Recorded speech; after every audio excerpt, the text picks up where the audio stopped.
Sim, Deus. Deus perdoa-nos. Perdoa-nos porque sozinho nós não conseguimos. Nós sabemos que o teu sacrifício foi perfeito, foi completo e nos deu essa possibilidade de termos o perdão. Deus, aquela cruz era para nós, mas o Senhor, com infinita bondade e amor, deu o Filho por nós. E nós queremos, diante do Senhor, confessar agora o nosso pecado, para que tenhamos, ó Deus, acesso a Ti. E é em nome do Teu Filho que nós pedimos isso. Sim. Amém. É um momento também onde nós intercedemos. O texto é no Salmo 28, verso 6. Bendito seja o Senhor, porque ouviu a voz das minhas súplicas. Isso hoje, olha que maravilha. Nós estamos orando pelos... Depois da minha experiência lá no hospital, no UPA, nós começamos a orar pelos enfermeiros, médicos, não é isso? Estou mentindo? Está aqui conosco a Edilane, junto com a Melissa. A Edilane trabalha lá no UPA, me viu lá, nós treinamos na mesma academia, e ela foi lá, chegou perto da minha máquina aquele dia, né, Zé? Como é que você está? O que você está fazendo aí? Depois dessa experiência, pode falar lá com os seus colegas de trabalho. Tem o Sandra Wagner, que trabalha no hospital também aqui. Nós estamos orando todo domingo com vocês, como você compartilhou na academia aquele dia. Às vezes a pessoa vai trabalhar com um problema em casa, a imunidade baixa, e o que acontece? O hospital é cheio de quê? De bactéria, né?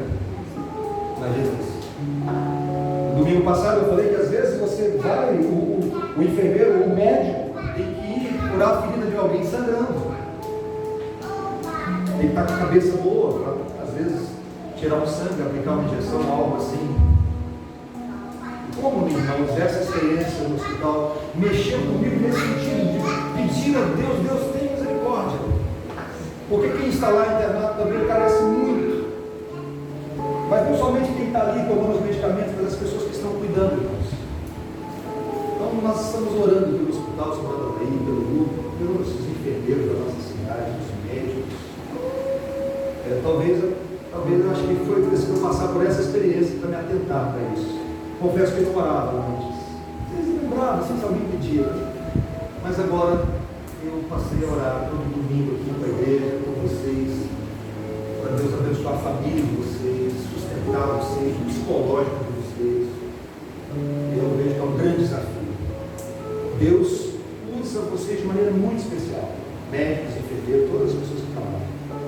Nós queremos na cura pelo meio extraordinário de Deus, mas também pelo meio ordinário. O meio ordinário é através dos medicamentos, dos enfermeiros, dos médicos. E é o mesmo Deus, com maneiras diferentes de agir na minha vida e na vida de todos.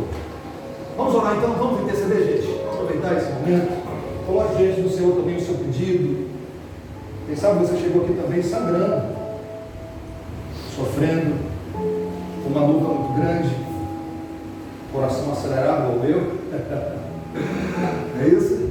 Esse é o momento de colocar isso tudo diante do Senhor, com algumas preocupações dessa semana. Não esqueça que basta cada dia o seu próprio mal, e amanhã trará os seus cuidados. O Redentor sabe da nossa necessidade. Deus, louvado seja o teu nome por essa noite, por estarmos juntos como igreja, povo do Senhor. E nesse momento de intercessão, mais uma vez nós queremos interceder, Deus, pelos médicos, enfermeiros, todas as pessoas que trabalham cuidando da saúde. Pedimos a bênção do Senhor, o sustento do Senhor, a proteção do Senhor. Que o Senhor continue abençoando essas pessoas que abençoam tanto, Senhor. Queremos agradecer pela nossa cidade e pedir, Senhor, que o Senhor continue com a tua boa mão agindo, mão poderosa, mão que cura, que restaura. Continue usando o Hospital São João da Bahia, o UPA, todas as pessoas envolvidas nessa área, familiares. Queremos colocar também, Senhor, as nossas necessidades. O Senhor conhece, o nosso coração diante do Senhor, com todas as nossas preocupações, com os nossos medos, com os nossos temores, o nosso emocional. Temos que colocar isso tudo diante de Ti, Senhor, pedindo a Tua misericórdia. Estamos suplicando, Senhor, o agir do Senhor na nossa vida. A nossa maior necessidade, Deus, não é da bênção, mas é do abençoador, e confessamos isso nessa noite. Pedimos as bênçãos do Senhor, sim, mas sem Ti nada podemos fazer. É a Tua presença que nos sustenta, a Tua presença que nos consola. Por isso, Senhor, manifesta o Teu poder em nossas vidas. Enche-nos do Teu Santo Espírito, em nome de Cristo. Amém. As crianças vão permanecer? Vão permanecer aqui? Sim, irmãs, Tirinha, vão permanecer? Beleza. Queridos, nós estamos numa série de mensagens, cartas de amor, do Apocalipse. Hoje nós vamos tratar com a carta que o noivo Jesus Cristo escreveu à igreja de Tiatira. Abra sua Bíblia então. Apocalipse capítulo 2, verso 18 a 29, a maior carta de Jesus Cristo para as igrejas da Ásia. Ao anjo da igreja de Tiatira escreva: essas coisas diz o Filho de Deus, que tem olhos como chama de fogo e os pés semelhantes ao bronze polido. Conheço as obras que você realiza, o seu amor, a sua fé, o seu serviço, a sua perseverança e as suas últimas obras mais numerosas do que as primeiras. Tenho, porém, contra você o fato de você tolerar que essa mulher, Jezabel, que se declara profetiza, não somente ensine, mas ainda seduza os meus servos a praticar a prostituição e a comer coisas sacrificadas aos ídolos. Dei-lhe tempo para que se arrependesse, porém ela não quer se arrepender da sua imoralidade. Eis que farei com que fique acamada e trarei grande tribulação às que com ela adulteram, caso não se arrependam das obras que ela incita. Presta atenção. Matarei os seus filhos, e todas as igrejas saberão que eu sou aquele que sonda mentes e corações, e retribuirei cada um de vocês segundo as suas obras. Digo, porém, aos demais de Tiatira, todos aqueles que não seguem essa doutrina e que não conheceram, como eles dizem, as coisas profundas de Satanás: não porei outra carga sobre vocês, então somente conservem o que vocês têm até que eu venha. Ao vencedor que guardar até o fim as minhas obras, eu lhe darei autoridade sobre as nações, e com cetro de ferro as governará, e as reduzirá a pedaços como se fossem objetos de barro. Assim como também eu recebi a autoridade do meu Pai, eu lhe darei ainda a estrela da manhã. Quem tem ouvidos para ouvir, ouça. Quem tem ouvidos para ouvir, ouça o que o Espírito diz às igrejas. Oremos mais uma vez. É a Tua graça que abre os nossos olhos, os nossos ouvidos e abre o nosso coração. Assim como o Senhor abriu o coração de Lídia, lá na cidade de Tiatira, um dia para ouvir o apóstolo Paulo. Nós pedimos nessa noite, mais uma vez, abre o nosso coração para ouvir, para compreender, ser edificado, transformados pela Tua palavra. Peço graça para quem está ouvindo, mas para quem fala também nessa noite. Faça de mim apenas um instrumento em Tuas mãos. Em nome de Jesus Cristo. Amém. A Bíblia afirma a existência de Satanás. Não é uma mentira. Ele é chamado na Bíblia de pai da mentira. Ele é um anjo caído. Ele não tem todo o poder, mas ele tem sim, segundo a palavra de Deus, algum poder. Ele não está em todos os lugares, mas ele tem demônios. A Bíblia afirma isso claramente. Ele não é todo sábio, mas ele é velho. Ele é observador. Ele é chamado de enganador e também de sedutor. Diferente de muitos, os demônios e o diabo não duvidam da existência de Deus. A palavra de Deus diz que você crê que Deus é um só, faz bem. Até os demônios creem e tremem. O alvo de Satanás é fazer você perder o foco. Não pisque agora. O alvo de Satanás é fazer você perder o foco. Imagine uma cena. Alguém ilustrou isso e eu gostei da ilustração. Você, a cruz de Cristo, e você está aqui olhando para a cruz de Cristo. Aí Satanás começa com o movimento. Você está aqui, ó. Daqui a pouco você dá uma olhadinha. O foco é a cruz de Cristo. Quando você olha e você aproxima, sabe o que ele faz? Ele dá mais um passo assim. E você vai distanciando. O alvo dele é fazer você perder o foco da cruz de Cristo, chamando a sua atenção, às vezes com palmas, às vezes assim, às vezes e coisinhas desse nível. Todas as cartas de amor que Jesus escreveu para as igrejas da Ásia, ele está tratando com o nosso pecado restante, mas também com as ciladas, as seduções do diabo, da antiga serpente. E Jesus se apresenta em cada carta como a solução do problema. Ele é sempre um caminho para resolver qualquer problema que a igreja esteja enfrentando. A maior necessidade minha e sua é Jesus Cristo.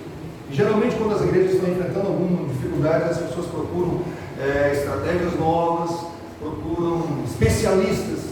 Mas Jesus se apresenta para as 7 igrejas dizendo: aprenda de mim, é comigo. A solução é encontrada no arrependimento e na perseverança em olhar para Cristo. Diante das perseguições, continue olhando para Cristo. Diante do pecado, se arrependa e continue olhando para Cristo. Tiatira era a menos importante das 7 cidades da Ásia. A cidade de Tiatira não era nenhum centro político, religioso. O destaque dessa cidade era o comércio. Era um centro industrial controlado por associações, sindicatos. Havia ali o sindicato do couro, do linho e do bronze. Por isso Jesus tem pés de bronze. Você vai entender isso daqui a pouco. Ela foi conquistada pelos romanos no ano 190 a.C. e se tornou um importante foco comercial com a presença de variadas profissões: padeiros, curtidores, pintores e oleiros. E era mais ou menos assim: você quer se dar bem na vida, tem que fazer parte do sindicato. Procura um sindicato rápido, porque aí você vai se dar bem na vida. É assim que funcionava, mas não era simplesmente fazer parte de uma associação. Nas reuniões de sindicato, o que acontecia? Culto aos deuses. E tinha uma orgiazinha no final, sabe? Culto aos deuses, e terminava ali um pouquinho do nosso carnaval conhecido dos nossos dias. Era assim que funcionava.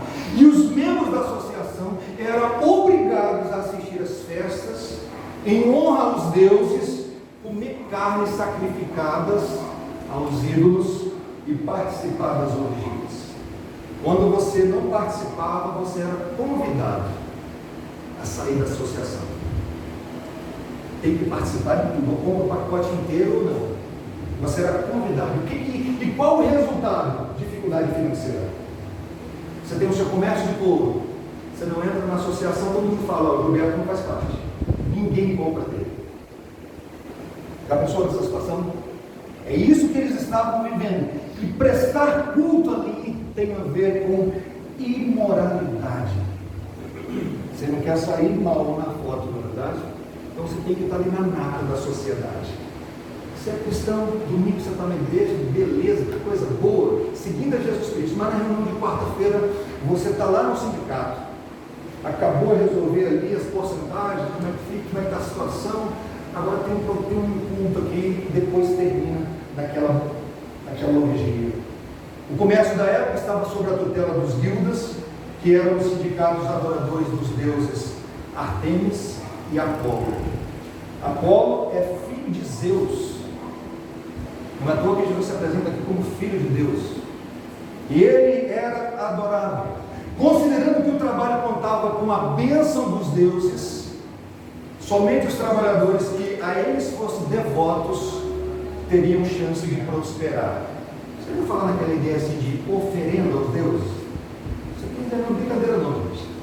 Você faz ali a sua oferenda e aí o seu trabalho é abençoado. E isso era muito forte naquela época. E esse é o pano de fundo dessa carta.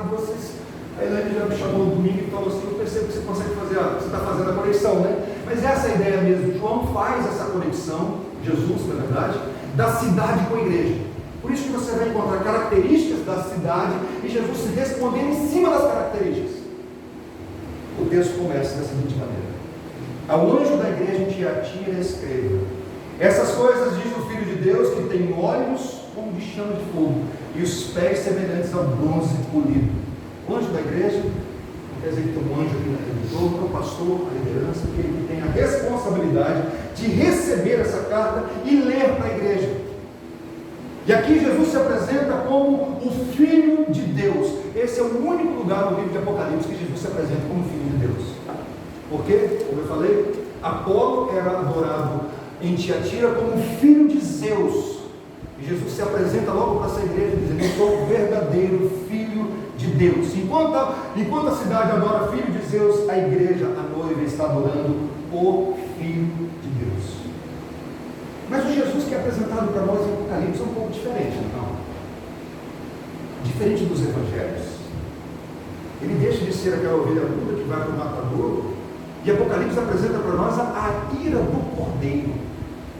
Alguém aqui já viu um cordeiro irado? Nem imagina como é que é essa ira do cordeiro, né? Já passou na sua cabeça? E é por isso, meus irmãos, que eu tenho que crer em tudo que a Bíblia fala sobre Jesus Cristo. Eu não posso escolher. Eu gosto de Jesus dos 4 evangelhos. A Bíblia diz: quem crê em mim, como diz as Escrituras, do seu interior fluirão rios de águas vivas. Olhos como chamas de fogo, pés semelhantes ao bronze polido. O que isso significa? Discernimento e juízo. Ele vê tudo, ele conhece tudo, ele sonda todos, nada escapa do seu conhecimento. Ele tem um olhar penetrante, ele conhece as entranhas. Eu gosto de usar essa expressão. Ele conhece não somente as nossas ações, mas as nossas motivações. Ele julga fora o íntimo.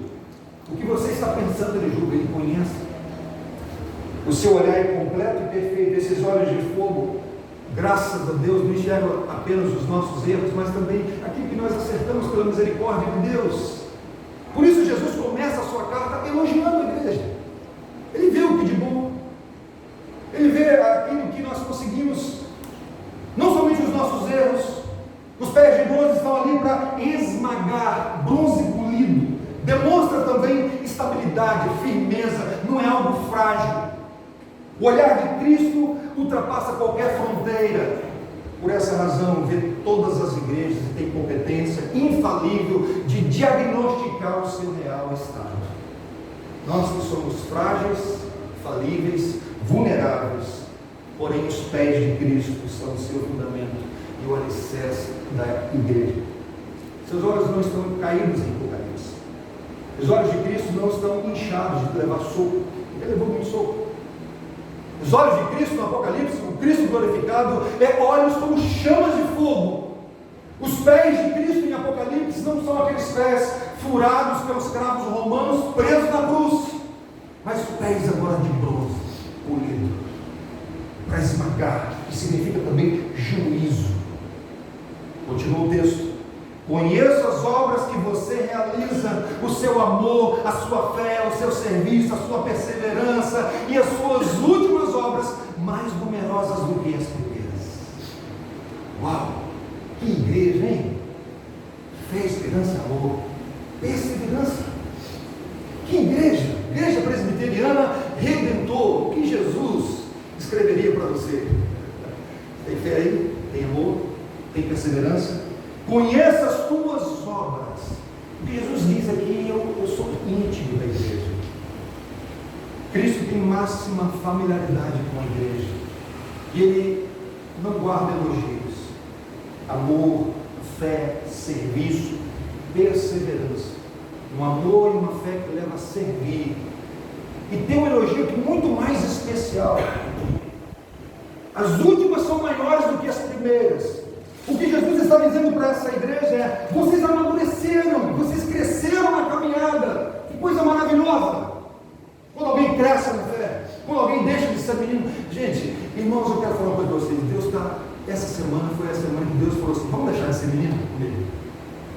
E dói com esse menino. Esse menino é bom, fica mimadinho, né? Ser homem não é fácil. E Jesus elogia essa igreja. igreja, olha como vocês amadureceram em algumas áreas. Vocês têm fé, vocês têm esperança, serviço. Que maravilha, porque os olhos de fogo não veem apenas os nossos fracassos, mas também nos pontos positivos. Uma igreja operosa, uma igreja que trabalhava, uma igreja que cresceu em amor, que diante das lutas perseverava. Existia ação social naquela igreja. Uma igreja para a cidade, gente. Uma igreja para abençoar a cidade. Não é uma igreja que vivia do passado. Há muitos anos atrás eu já fiz muita coisa. Isso, tem que ver como eu fazia. Não, uma igreja que as obras agora são maiores do que as primeiras. Maiores do que as primeiras. As obras e o amor e o serviço da igreja destacavam o cuidado que havia de uns pelos outros. Os trabalhos de comunhão, oração e ajuda mútua. A fé e a perseverança sugerem algum período de perseguição que eles enfrentaram, mas resistiram firmes, um encorajando o outro. Continue firme. O Senhor então louva aquilo que é digno de recomendação em toda a igreja. Por isso ela é um candeeiro, ela é um candelabro. O elogio não poderia ter sido maior do que essas últimas palavras desses versículos. As últimas obras de vocês são maiores do que as primeiras. Você tem crescido na fé? As suas últimas obras são maiores do que as primeiras? Sim ou não? Uma avaliação rápida aí, de 1 a 10. Não dê 10, por favor. Cresceu um pouquinho? Agora vem o problema, né? A conjunção adversativa de Cristo, que é de doer sentir dor nos ossos. Tenho, porém, verso 20, contra você o fato de você tolerar essa mulher, Jezabel, que se declara profetiza. Não somente ensine, mas ainda seduz os meus servos a praticar a prostituição e a comer coisas sacrificadas aos ídolos. Gente, todas as vezes que eu estou preparando o sermão, eu vejo assim, tem porém, agora vem chulas. Ele começa elogiando pontos positivos, mas esse é o amor do noivo, irmãos. Essa linguagem do amor do noivo, que diz para a noiva, olha, você está muito bem nessa área, mas tem algo que precisa de mudança. Um dos pastores que mais me abençoou na vida, no início da minha fé cristã, um grande pregador, uma mente brilhante. Hoje ele trabalha no Mackenzie, em São Paulo, e pastoreou na igreja de São Paulo. Ele tinha uma pessoa que, quando terminava o culto, o costume das igrejas presbiterianas era o pastor ficar lá e dar um abraço, perguntar se está tudo bem. Já repararam isso, né? E uma pessoa chegava até ele e falava assim, pastor, tudo bem, mas eu preciso falar com o senhor. Ele já sabia onde foi que eu errei, qual o meu erro. Ele já tinha amizade com essa pessoa. E aí, quando eu olho assim, tem porém contra ti. E a palavra-chave aqui é tolerar.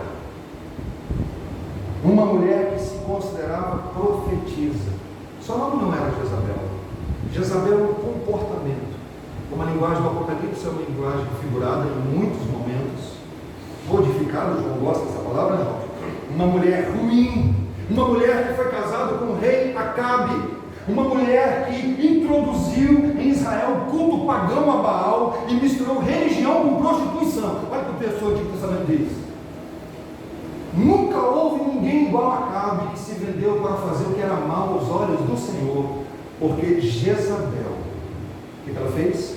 Sua esposa instigava. Embora os discípulos estivessem fazendo um grande esforço para ajudar as pessoas nas suas necessidades materiais, eles estavam tolerando uma presença perniciosa na igreja. E a palavra prostituição aqui não é só a questão de relação da imoralidade sexual, mas adoração a outros deuses. E sabe qual é o grande problema? Que ela era professora da escola dominical. Ela pregava às vezes, dava estudo bíblico. Reunião de grupos pequenos, ela se oferecia para dar aula. O grande problema é esse. E qual é a ideia dela? Para você vencer Satanás, você precisa conhecer profundamente o diabo. Para você vencer o pecado, você precisa experimentar o pecado no último grau. Aí sim, você vai ser vencer o pecado. Resumindo, conhecer as coisas profundas de Satanás. Mas ela não chegava com essa ideia, tinha uma capa antes, e a capa era o seguinte, olha, gente, se você deixa o comércio, vale a pena fazer qualquer coisa para continuar ganhando dinheiro. Esse é o ponto. Você vai perder a bocada? Vai querer ficar dependendo dos outros? É assim que você quer viver? E a tolerância da igreja com falso ensino provoca a ira de Jesus. A igreja abriu as portas para essa mulher, ela subia no púlpito, ensinava, induzia os discípulos, e muitos seguidores de Cristo foram convencidos. E sim, entenderam que não tinha problema nenhum ter alguma relação com esse tipo de coisa. Samuel Vieira, um outro mentor que eu tenho, ele tem um livro, um comentário sobre Apocalipse, ele diz assim: dava aula na escola dominical, pregava nos cultos à noite, fazia discipulado, orava com as pessoas e nas horas de folga seduzia os homens da igreja, levando-os para a cama, e afirmava que não havia qualquer problema em participar das coisas sacrificadas aos ídolos. Contextualizando, irmãos, a ideia de Jezabel é o seguinte: olha, o que acontece em Vegas fica onde? Vocês conhecem, né? Essa era a ideia, não, gente. O que acontece lá nas nossas reuniões, não, gente, não precisa ir lá para casa, não deixa de saber disso. Para que isso? Vamos continuar a nossa vida, caminhar a nossa. Ela ensinava que um homem que nunca havia experimentado prazer não tinha mérito nenhum em abster-se dele. Olha só, bem, onde a palavra de Deus diz assim: permaneceremos no pecado para que seja a graça mais abundante. O ensino dela era que a verdadeira conquista seria viver no excesso do pecado, sem permitir que o pecado conquistasse a alma. Tem como? Talvez uma ideia de fazer uma reserva mental. Não, aqui você não entende assim. Pegar a ideia, vai fundo. Você precisa experimentar muito para você saber se essa verdade tudo, esse medo tudo que as pessoas colocam. Olha o que Jesus diz: dê-lhe tempo para que se arrependesse, porém ela não quer se arrepender da sua imoralidade. Eis que farei que fique acamada e trarei grande tribulação aos que com ela adulteram, caso não se arrependa das obras que ela incita. Papai e mamãe, olha que texto difícil. Matarei os seus filhos, e todas as igrejas saberão que eu sou aquele que soma mentes e corações, e retribuirei a cada um de vocês segundo as obras. Esses 3 versículos, irmãos, talvez, eu acho que, na minha opinião, são os versículos mais duros da Bíblia. Os discípulos às vezes falavam para Jesus: dura esse discurso, Senhor, que não pode ouvir. Jesus deu tempo para ela se arrepender. O que isso significa? Houve várias tentativas. Jezabel, presta atenção. Queridos, infelizmente, algumas pessoas não vão se arrepender. É muito triste para quem é pastor deles. É muito triste. Infelizmente, você vai conversar com a pessoa, entra no ouvido e sai do outro. Mas olha o que o provérbio diz: quem persiste no erro, depois de repreendido várias vezes, será destruído de repente, sem que haja cura. Às vezes a Bíblia usa uma linguagem dura, né? Vamos falar a verdade. Por isso que eu falei para vocês que o Jesus da Bíblia, talvez não é o Jesus que falaram para você, falaram só de uma fatia de Jesus. Olha Paulo tratando de um caso na igreja de Corinto, onde o enteado tinha caso com a madrasta. Todo mundo sabia e ninguém fazia nada. Sabe por quê? A ideia é o seguinte: aqui nós amamos. Gente, o que importa é o amor. Aí Paulo escreve para eles, e mesmo Paulo que escreveu 1 Coríntios capítulo 13, aquele texto belíssimo sobre o amor, ele diz: em nome de nosso Senhor Jesus Cristo, reunindo vocês e o meu Espírito, com o poder de Jesus nosso Senhor, que esse tal seja entregue a Satanás para a destruição da carne, a fim de que o Espírito, o quê? Duro esse discurso, não? Quem pode ouvir? Entrega esse rapaz desse aí para Satanás, porque eu acho que ele precisa passar uma experiência no pior do deserto dessa vida. Embora nenhuma doença específica seja mencionada, a referência clama aqui para Jezabel no hebraísmo. O que é isso? Uma construção da língua hebraica que indica uma situação gravíssima de enfermidade. Assim como ela levou alguns para a cama, ela vai agora ficar acalmada. Não é impossível que seja uma doença relacionada à imoralidade sexual. Agora presta atenção, não pisca agora. Não quer dizer que todas as pessoas que estão doentes é porque passaram por essa experiência. Por favor, você já sabe que a Bíblia diz que algumas pessoas estão doentes para a glória de Deus. E quem vive nesse mundo caído experimenta de doenças. não significa que toda pessoa doente tem um pecado específico na vida. Alguém pode sim não ter tido uma relação sexual fora do casamento e adquirir AIDS, não é? Falei errado? Através das vezes da transfusão de sangue. É pecado específico? Claro que não. Mas aqui é algo específico e essa pessoa e Deus sabe. Esse é o ponto. Olha o que esse autor diz. De alguma maneira, Deus sempre quer nos comunicar a sua verdade, nos instruir, disciplinar, nos despertar da sonolência do pecado, porém o prazo para ouvir e se arrepender tem limite, e Deus estabelece um tempo perfeito e justo para cada um de nós. Matarei os seus filhos. Irmãos, aqui os comentaristas se dividem. Você tem gente boa que diz assim, é literal. Vai matar os filhos de Isabel, essa mulher. Eu caminho um pouco mais como que Semaquia, e diz assim: o paralelismo nessa passagem sugere que devemos interpretar o termo filhos não de modo literal, mas de modo figurado, pois os filhos são os seguidores da mulher, são os filhos da fé dela, aqueles que não se arrependem, aqueles que caminham na mesma pegada, sem arrependimento nenhum. E assim toda a igreja saberá que Cristo é quem sonda a mente e o coração. O mesmo Jesus que na cruz, que um dia na cruz orou: Pai, perdoa-os porque eles não sabem o que fazem. Agora está dizendo: eu vou matar o filho dela, os filhos dela, os seguidores. É o mesmo Jesus da Bíblia. A cama que Jesus tem em mente não é um divã ao lado da mesa de jantar, que era comum aos lares orientais daqueles dias. Também não era uma cama para descanso depois de um trabalho duro. Por inferência, era uma cama para pacientes acometidos por uma doença, resultando de um estilo de vida licencioso. Mas ninguém pode acusar Deus de agir apressadamente. Dê-lhe tempo para se arrepender. Se eles derem ouvidos a Jesus, ele retirará a sua ameaça. Não é assim que a Bíblia fala? Não foi assim que Jonas foi pregar em Nínive? Eles se arrependeram? O que Deus fez? Eu já falei para vocês, irmãos, que a ênfase nessas cartas é o arrependimento.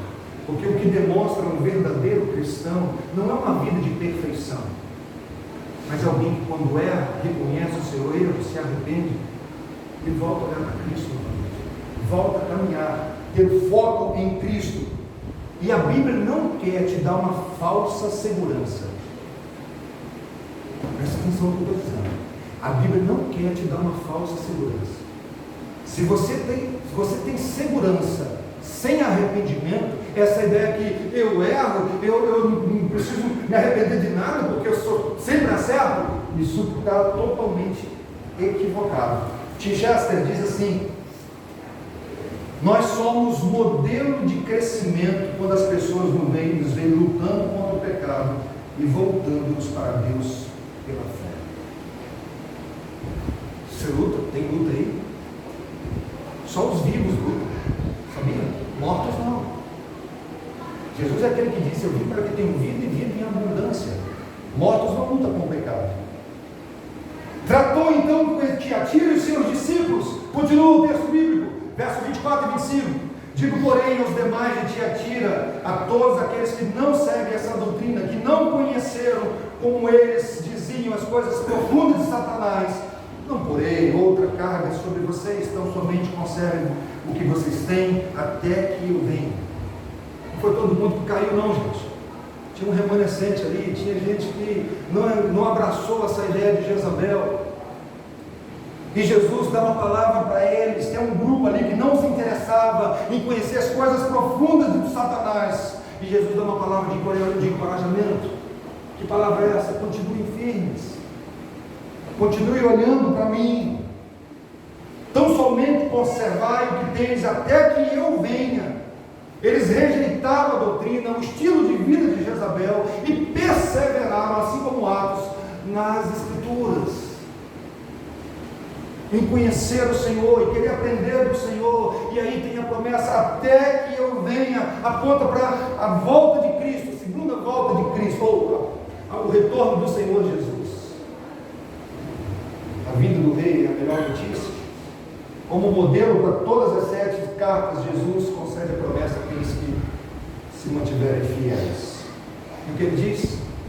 Ao vencedor que guardar até o fim as minhas obras, eu lhe darei autoridade sobre as nações, e com cetro de ferro as governará e as reduzirá em pedaços, como se fossem objetos de barro. Assim como também eu recebi a autoridade do meu Pai, eu lhe darei ainda a estrela da manhã. Stemacher diz que fazer a vontade de Deus, como relatado em sua palavra, é guardar as obras de Jesus até o fim do tempo. Essa é a incumbência de Jesus a toda a igreja. Ou seja, aquele que não se apostatar da fé. Vocês sabem que pertinho do fim haverá uma grande apostasia. Várias pessoas que cantam, que foram batizadas, na hora que a frigideira começar a esquentar, muitas pessoas vão se apostatar da fé. Muitos. E o Salmo 2 que nós lemos na liturgia é um salmo messiânico, um salmo de realeza, que destaca a soberania de Cristo. O verso 9 diz: com vara de ferro as regerá e as despedaçará com vaso do oleiro. Essa autoridade que Cristo recebe, quando ele ressurreto, diz: toda autoridade me foi dada, e transfere para os discípulos. E isso tem a ver, irmãos, com a evangelização. Nós evangelizamos sob a autoridade de Cristo. É lógico que tem aqui uma linguagem para a igreja entender, não para os presidentes de sindicatos. Continue fazendo a obra de Deus, continue evangelizando, continue espalhando o Evangelho, que é o poder do Senhor, que é mais poderoso do que qualquer exército romano. Continue. Um dia, queridos, todas as nações estarão debaixo do governo de Cristo. Todo joelho se dobrará e toda língua confessará que Jesus é o Senhor, e governaremos com Ele, reinaremos com Ele. Mas existe agora o aspecto do já e o ainda não. Nós reinamos, mas ainda não por completo, porque enquanto Cristo não voltar, a obra, a conclusão da salvação ainda não aconteceu. Foi Jesus que disse: o reino de Deus está dentro de vós, mas ele ao mesmo tempo ensinou a orar: venha o teu reino. Nós aguardamos a volta do rei. Por isso, o já e o ainda não. Eu estou salvo, mas eu estou sendo salvo e serei salvo. Nós vivemos esse processo até aquele grande dia, quando não abrir e piscar de olhos, todos os joelhos dobrados diante do Rei dos Reis. Essa descrição que Cristo faz de si mesmo revela uma posição superior ao de César e toda a divindade romana. E não apenas eles, mas todos os discípulos compartilham da sua glória. Jesus está mostrando a barba grossa dessa palavra glória, a sua verdadeira glória, compartilhada com os discípulos. Irmãos, tem coisa na Bíblia, tem passagens na Bíblia que eu não compreendo. Eu já falei para vocês, a própria confissão de fé nossa diz que existem textos difíceis. Pedro diz que Paulo escreveu coisas difíceis de compreender. Mas o que você precisa compreender para ser salvo, viver como salvo, é muito claro. Você consegue compreender. Leitura normal da Bíblia com explicação, beleza, o Espírito Santo te convence. Mas existem passagens difíceis. Olha essa. Paulo aqui está tratando de um assunto que é irmão processando irmão dentro da mesma igreja. Está levando lá para o juiz resolver um problema que poderia ser resolvido entre irmãos. Olha o que ele fala no meio dessa passagem. Ou vocês não sabem que os santos hão de julgar o mundo? Ora, se o mundo haverá de ser julgado por vocês, será que vocês não são competentes para julgar as coisas mínimas? Por acaso vocês não sabem que havemos de julgar os próprios anjos? Quanto mais as coisas dessa vida, como assim? Nós vamos julgar os anjos. É isso que ele está dizendo, não? Compartilhando a sua glória para os discípulos. No estado glorificado, no juízo final. Você que recebeu ficha limpa nessa vida, através da justificação pela fé, Deus te justificou, agora você vai participar do julgamento com Cristo. Julgar os anjos que não receberam a oportunidade de arrependimento. Não sei se você sabe disso. Quem se rebelou, se rebelou. O ser humano não. A segunda promessa feita ao vencedor é a dádiva da estrela da manhã. Isso aqui também é uma referência ao próprio Cristo. Olha o que Cristo fala em Apocalipse. Logo no final do Apocalipse, eu sou Jesus e enviei o meu anjo para dar testemunho dessas coisas a vocês das igrejas. Eu sou a raiz e a geração de Davi, a brilhante estrela da manhã. Os discípulos governam com Cristo e brilham como um fulgor de estrelas matutinas. Termina a carta. Quem tem ouvidos, ouça o que o Espírito diz às igrejas. Ouça o Espírito. Promessas para essa vida já, mas algumas para aquele grande dia. Algumas coisas nós vamos experimentar naquele grande dia. Certa feita, um missionário atravessou o oceano, ficou mais de 40 anos trabalhando no país, entendeu o momento de aposentadoria, de voltar para a sua região, comprou uma passagem de terceira classe, um navio, e viajando ele e a sua esposa, já bem idosos, os dois conversando, pensando assim, porque a igreja tinha uma banda, tinha várias pessoas tocando, e ele imaginou, já pensou, tanto tempo sem meus irmãos, nós vamos chegar, com certeza, eles são amados demais, eles vão esperar a gente. Quando o navio aproxima da praia, o local do desembarque, ele viu uma banda, faixas, bolas, e aqueles saxofones, saxofone não, aquele que faz assim, como é o nome dele? Trompete. Ele virou para sua esposa, que não dava para ver direito, terceira classe, ele falou assim, essa igreja, que igreja, está esperando. Tinha uns políticos importantes no navio, primeira classe desceram, segunda classe. Quando ele desceu para sua esposa, ninguém esperava.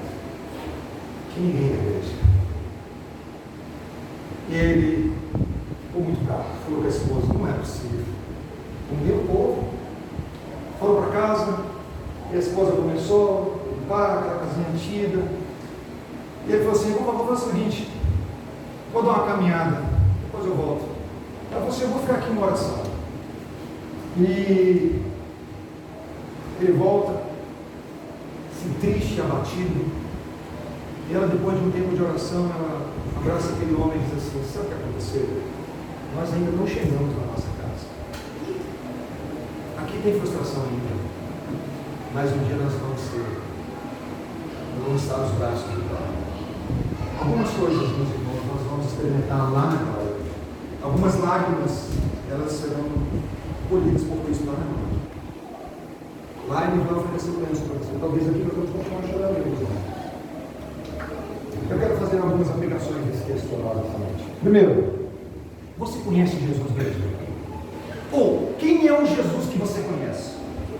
O Jesus que você conhece é o Jesus da Bíblia? É o Jesus da Bíblia? Porque presta atenção, o mesmo que curou várias pessoas, ele afirmou, vou colocar você de cama. O mesmo que diz que eu vim para que tenham vida e vida em abundância, disse, eu vou matar os seus filhos. É esse Jesus que você conhece? O Jesus da Bíblia, ele é o descendente da mulher prometida lá no Éden, quando o pecado entra no mundo, que na plenitude dos tempos se fez carne, nascido de uma virgem, viveu uma vida de perfeita obediência a Deus, cumpriu toda a lei de Deus, morreu como um maldito na cruz, porque maldito aquele que for pendurado no madeiro, numa morte substitutiva, assumindo o meu lugar e o seu, ressuscitou no terceiro dia, está no estado de glória, e vai voltar para nos buscar. É esse Jesus que você conhece, soberano e que governa o mundo, que o mundo não é um caminhão sem freios, que ele conhece as entranhas da cidade, conhece todo mundo, conhece a minha vida, conhece a sua vida. E sabe o que esse Jesus diz para mim e para você? Os sãos não precisam de médico, e sim os doentes. Não vim chamar justos, e sim pecadores ao arrependimento. Se arrependa e creia nele. Ele perdoa todos os nossos pecados. Segunda aplicação. Queridos irmãos, nós não precisamos conhecer as profundezas de Satanás. Um dia uma senhora chegou para mim e falou assim, Bruno, eu amo ouvir você pregar, eu gosto demais, ela é muito carinhosa comigo, mas tem uma coisa. Tem um porém contra ti, Bruno. Nós precisamos orar mais alto na igreja, Bruno, para o Satanás escutar a nossa oração. Como assim? Meus irmãos, quem precisa escutar a nossa oração é o Senhor Jesus conhecer as profundezas do diabo. Nós precisamos conhecer Cristo. Olha o que Samuel Vieira diz. Algumas das pessoas mais estranhas que viam anjos em tudo, espiritualizavam tudo e algumas vezes satanizavam tudo. O grande problema é que quando a pessoa espiritualiza e sacraliza a sua palavra, Deus falou, torna-se difícil qualquer julgamento. O bom critério aqui é desconfiar de quem vê o diabo em tudo e julga tudo na perspectiva das experiências subjetivas e mágicas. Ele termina com uma palavra meio assustadora. A obsessão pelo diabo normalmente atrai o diabo. Que história é essa, gente? Que eu preciso conhecer as profundezas de Satanás. Eu preciso conhecer mais do meu Senhor e Salvador, que se entregou por mim. É Ele que eu preciso conhecer. Havia um homem que era fera em descobrir notas falsas no banco. Era tão especialista que chamou a atenção. E alguém chegou para ele e falou assim: qual que você faz para estudar a nota falsa? Sabe qual foi a resposta dele? Eu não estudo a nota falsa. Eu estudo tanto a nota verdadeira como a nota falsa bate nas minhas mãos, eu consigo identificar logo tudo bem. Nós não precisamos, irmãos, gastar tempo estudando as coisas de Satanás. Nós precisamos gastar tempo, investir o nosso tempo, aprendendo de Cristo. Do Cristo de toda a Bíblia. Não somente aquele Cristo que disse: amai os vossos inimigos. Sim, que é dificílimo, nós não conseguimos.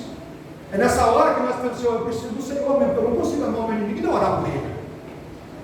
Isso mostra a minha total dependência. Mas é aprender de Cristo. Terceira aplicação. Jesus elogia e usa palavras duras. Palavras duras, irmãos, não significam falta de amor. Às vezes é a expressão do amor verdadeiro. Eu não estou falando de tom de voz. Sabe por que eu estou falando isso? Eu quase fiz a anotação assim: a nossa geração é a geração que não gosta de não. Mas não é a nossa geração. Ninguém gosta de não. Ninguém gosta de ser contrariado. Ninguém gosta.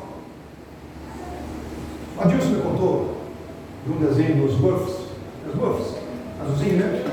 Que é uma parte do desenho em que o pai fala assim: não atravesse a rua. A criança obedece primeiro, não é verdade? Claro que não, né? Aí ele atravessou. Quando ele chega uma palavra dura. Eu falei para você não atravessar a rua. Isso é perigoso. É falta de amor, gente. É falta de amor quando o pai diz assim: eu não falei para você não atravessar a rua. Isso é falta de amor. Não pode soltar a minha mão. Isso é falta de amor. Ele diz: não, gente. E às vezes Jesus, para lidar comigo, ele usa algumas situações mais duras. Porque eu preciso. Infelizmente, Deus faz isso com a gente. A Bíblia diz: não sejais como um cavalo ou uma mula, que se obedece com cabresto e freio. Mas infelizmente nós precisamos, eu vou falar por mim, eu preciso às vezes de um cabresto e um freio. Quarta e última aplicação. Projeta para mim.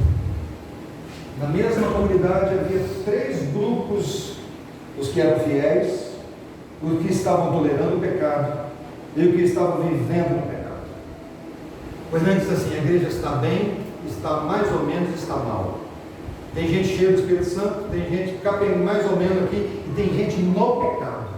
Veja bem, numa mesma igreja a gente salva e gente perdida, a joio e a trigo. E Jesus falou assim: não tira, deixa caminhar junto. Vai chegar o tempo da separação. Vamos lá, gente. Como você recebe essa carta nessa noite? Tem um tempo aí para falar com hoje? Existe arrependimento aí na sua vida?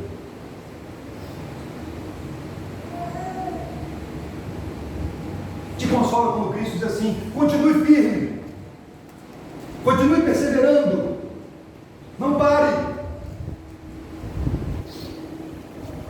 abandone esse caminho. Se você não se arrepender, eu vou te colocar de cama também. Qual seria a sua resposta para Jesus nessa noite? Vamos falar com Deus. Pai de amor, Deus soberano, não sei como o Senhor administrou essa palavra no coração dos meus irmãos, a todos que estão aqui. Mas eu creio que a tua palavra não volta vazia. A tua palavra não volta vazia. Ela é do Senhor. E o Senhor é poderoso para vencer as resistências do nosso coração, para transformar a nossa vida, para resgatarmos de nós mesmos, da dureza do nosso coração, Deus. Sonda, Senhor, a mente e o coração do teu povo nessa noite. Vê se há em nós algum caminho mau e guia-nos pelos caminhos eternos. Transforma a nossa vida, Deus. Firma os nossos passos na tua palavra, em querer conhecer e amar o Senhor Jesus. Abre o nosso entendimento, Senhor, para compreender a grandeza de Cristo, do Cristo em glória, desse amor tão grande, imenso, poderoso, gracioso, que constrange o nosso coração, e em resposta a continuar, Deus, em adoração ao Senhor. A começar em mim, Deus, quebra o meu coração, quebra os nossos corações essa noite. Continue falando ao coração da tua igreja, continue. Se essa semana nos pertencer, Deus, seja uma semana abençoada pelo Senhor, de experimentarmos o teu poder em nossas vidas de maneira especial, em nome de Jesus Cristo, amém. Vamos cantar mais uma vez.